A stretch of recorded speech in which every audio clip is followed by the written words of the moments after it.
আমার মা যখন আত্মহত্যা করে তখন আমার বয়স ছিল 14 বছর। তখন সবকিছুই বুঝতাম আমি। আমার বাবা একদিন আমার খালাকে বিয়ে করে বাড়িতে নিয়ে আসে। তখন আমার মা বসে রান্না করতেছিল।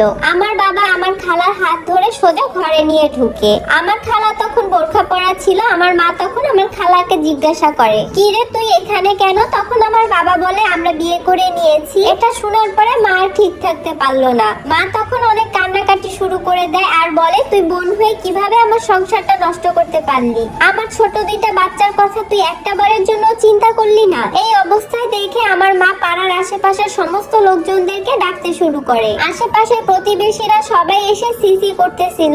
আর তারপরে আমার বাবা সবাইকে তাড়িয়ে দেয় আর বলে, এখানে কি দেখতে এসেছেন আপনারা? এখান থেকে চলে যান। সবাই চলে যাওয়ার পরে বাবা আমার খালার হাত ধরে ঘরের ভিতরে ঢুকে গেল। ভিতরে ঢুকে আমার বাবা দরজা বন্ধ করে দিল। আর এটা আমার মা কিছুতে মানতে পারতেছিল না। মাও অনেক কান্নাকাটি করতেছিল। সেদিন আর বাড়িতে কোনো কিছুই রান্না বান্না হয়নি। আমাদের দুই ভাই বোনকে পাশের বাসার চাচি এসে খেতে দেয় আর মা সারাদিন না খেয়েই থাকে। হঠাৎ রাত 10টার দিকে বাবা দরজা খুলে আর মাকে এসে বলে, দেখো আমি কোনো ঝামেলা চাই না, আমি চাই যে তোমরা দুই বোন একসাথে মিলেমিশে থাকো। তখন আমার মা আমার বাবার কলার ধরে বলে, শয়তান, তুই আমার জীবনটা নষ্ট করে দিয়েছিস আর আমার মৃত্যুর জন্য একমাত্র তুই দায়ী থাকবি। আর আমার বাবা তখন রেগে মেগে আমার মাকে বলে, তোর মধ্যে কি এমন আছে যে আমি তোর সাথে থাকবো? তুই তো দেখতে একদমই মোটা, তুই দেখতে তো একদমই সুন্দর না, তারপর তোকে দেখেও আমি তোকে বিয়ে করেছি। এই বলে আমার বাবা আবার ভিতরে চলে যায় আর আমার মা আবার বসে বসে কাঁদতে শুরু করে। আমাদের বাড়িতে প্রায় সময় অশান্তি লেগেই থাকতো।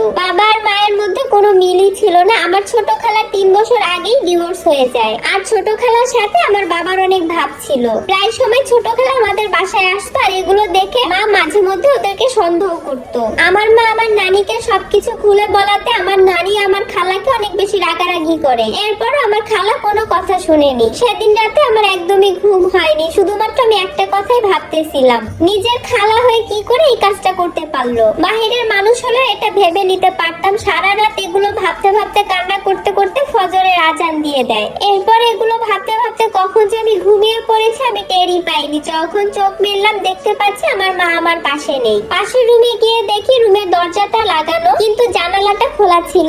জানালা দিয়ে তাকিয়ে দেখি মা উপরে ঝুলছে। এটা দেখার পর আমি চিৎকার দিয়ে উঠলাম, হায় আল্লাহ, এটা কি হয়ে গেল আমার মায়ের সাথে? আমি পাশের বাসার লোকজনদেরকে ডেকে আনলাম। তারা এসে রুমের দরজা ভাঙলো। তখন বাবা রুম থেকে বের হয়ে আসলো। আশেপাশের লোকজনেরা বাবাকে অনেক মারধর করে আর আমি কষ্টে আমার খালার চুলের মুঠি ধরে বলি, তোর জন্য আমার মা চলে গিয়েছে, এবার তুই শান্তিতে থাক। আর ওইদিকে আমার বাবা মায়ের খালাকে নিয়ে পালিয়ে গেল আর মায়ের লাশ ময়না তদন্তের জন্য নিয়ে গেল। বিকেলে আবার লাশ দিয়ে গেল। মায়ের জানাজা হলো। পাশের একটা জঙ্গলে মাকে কবর দেওয়া হলো। আশেপাশের আত্মীয় স্বজনরা মিলে আমাকে অনেক বেশি বুঝে আমি যেন ভেঙে না পড়ি। মায়ের মৃত্যুর 4 দিন পর কোন রকম ভাবে একটা মিলাদ পড়ানো হলো। তারপর আমার বাবার কোনো খোঁজ ছিল না। আমার মায়ের কি পাশান একটা স্বামী। আমার মায়ের সমস্ত গহনা গাটি নিয়ে আমি আমার নানির বাড়িতে চলে যাই। আমি আর নানি বাদী হয়ে বাবার নামে মামলা করলাম। প্রায় 1 মাস আমরা দুই ভাই বোন নানির বাড়িতেই ছিলাম। আমার স্কুল আমার নানির বাড়ি থেকে প্রায় অনেকটাই দূরে, সেজন্য আবার আমরা আমাদের বাড়িতে চলে আসি।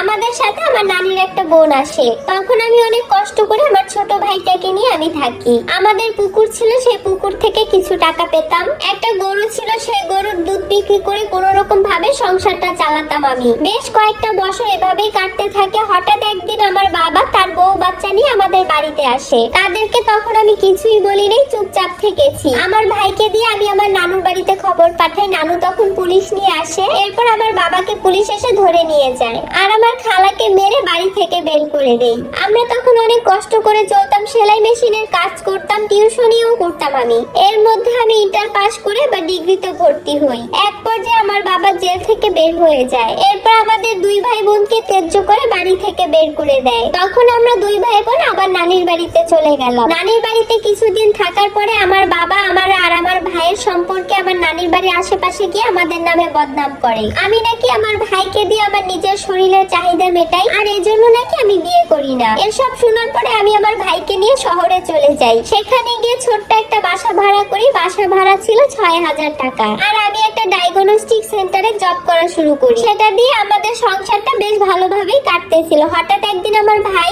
আমেরিকার লটারি পেয়ে যায়, কিন্তু আমি আমার ভাইকে যেতে দিতে চাইনি। অনেক জোরাজুরি করে আমাকে রাজি করি আমার ভাই আমেরিকা চলে যায়। আমার ভাই আমেরিকা অনেকটাই স্বাবলম্বী হয়ে যাই। এরপর আমার ভাই ওর কাছে আমাকে নিয়ে যায়, সেখানে নিয়ে গিয়ে একটা ভালো ছেলে দেখে আমাকে বিয়ে দিয়ে দেয়। বিয়ের পর আমার একটা বাচ্চাও হলো, আমি সন্তান ভাইকে নিয়ে আমি অনেক সুখে আছি। আর এই সম্পূর্ণ স্টোরিটা টাপুর লাইফ থেকে নেওয়া। এই গল্পের সাথে আমার নিজের ব্যক্তিগত জীবনের কোনো মিল নেই।